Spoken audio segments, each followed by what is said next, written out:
Woi, kenapa kau seng? Galau kau kan? Iya bang, pacarku pergi dengan laki-laki lain. Oh, itu nanu sedih. Jemma kok, banyak cewek lain di luar sana. Betul bang, tapi sudah terlanjur sayang mas sama dia. Iya cocok Mi, memang begitu. 10 tahun maka pacaran bang, tapi ujung-ujungnya nikah sama orang lain juga.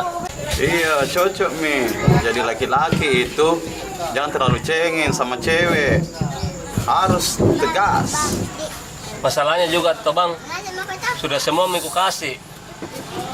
Motor, HP, mobil. Tapi apa ujung-ujungnya nahina tidak juga. Sama Ji. Kenapa memang nak tinggalkan kau?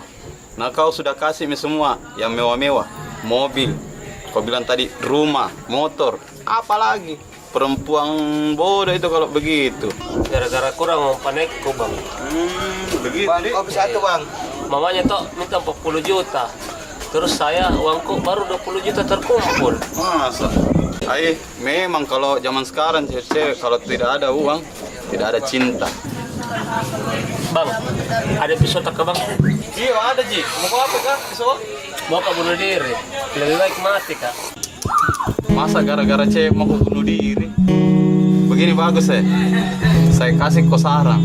Jangan mau dulu pacaran. Kerja mau kau dulu kasih kumpul uangmu sampai 40 juta toh. Daripada lama kau pacaran, ada timbul yang tidak diinginkan. Mendingan kau kasih kumpul uang panaimu itu 40 juta, baru kau halalkan anaknya orang. Begitu saja. Iya bang. Terima kasih atas sarannya bang. Insya Allah saya akan turuti saran tak semua bang.